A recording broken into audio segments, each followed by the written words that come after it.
Hello, dear listeners. Thank you for wanting to hear another topic that, upon reflection, I have found personally interesting and extremely helpful in my personal healing journey. And I hope that it may also help you. I remember when I first started the Wounded Healer platform, I had shared a very personal account of my journey about my childhood years and inner child wounds, which at the time I felt that both my narcissistic parents were and are still responsible for, particularly my father, whom I had a very volatile relationship with till the end, prior to his death. More than a year has gone by since his death, and obviously more time has passed since we last had our most explosive conversation, when I finally realized that despite whatever I would try and however I would try to get through to him, that we would never see eye to eye, and to contend with the fact that we would never have the father-daughter relationship that I had hoped and dreamt about all those years. The thing is, no matter how your parents treat you, somehow you almost always crave for their approval, which was why I kept on trying to have the relationship that I felt we could have had if only he was willing to do so. I was told that normally people change when they find out that they are about to die, and that they often soften and resolve concerns or conflicts and repair relationships. And I waited for this to happen to no avail. Upon reflection, I guess I didn't really know him at all, because if I did, I wouldn't have lived in hope. To think of the time I had spent reflecting and working on my inner child wounds and trying to reconcile and resolve my anger, hurt, and frustration, and most of all to try to forgive him and to let all my pent-up angst go, as people would often tell me to do so in order to free myself of all the hurt that had built up inside me, is to me now astounding.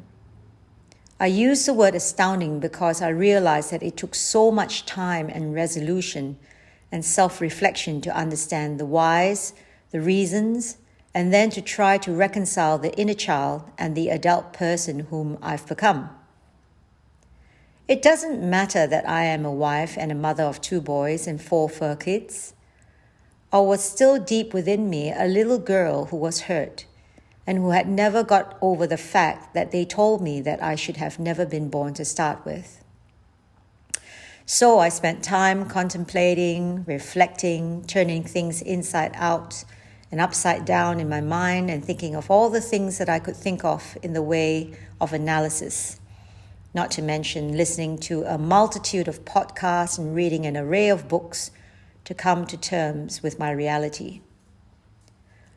However, something strange was also occurring at the same time as I was pondering about my life and everything I had gone through. I started to realize who I was becoming. I realized that I was now free to become me. That no one was ever going to be able to judge or inflict emotional pain in me the way my father could. In fact, even my mother does not have the power to do that now. The best realization came when I realized that actually no one has the power to do that to me anymore. It's strange when there is no one to remind you of how worthless you are. You are then free to recreate your real, authentic self with no backlash.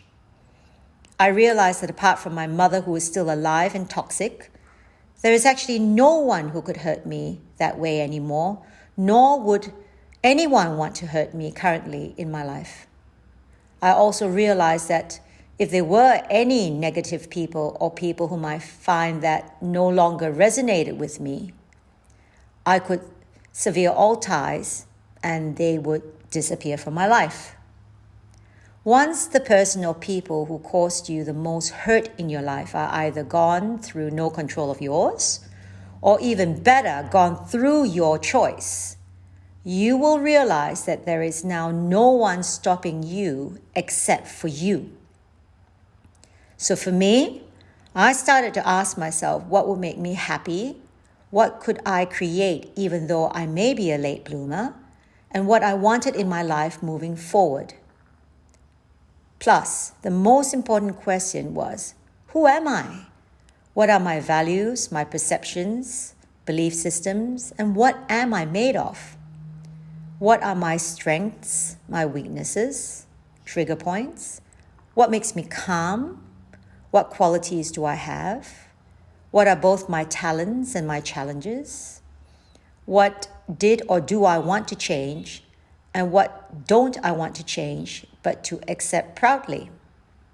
For example, I know that I'm considered highly eccentric by a lot of people, but I embrace this quality of myself. And I am proud to announce it once I felt comfortable and accepted, that I am a highly eccentric and extremely outspoken person. The funny thing is, I remember how I used to ask my husband all the time, why couldn't I just be a simple person like so-and-so?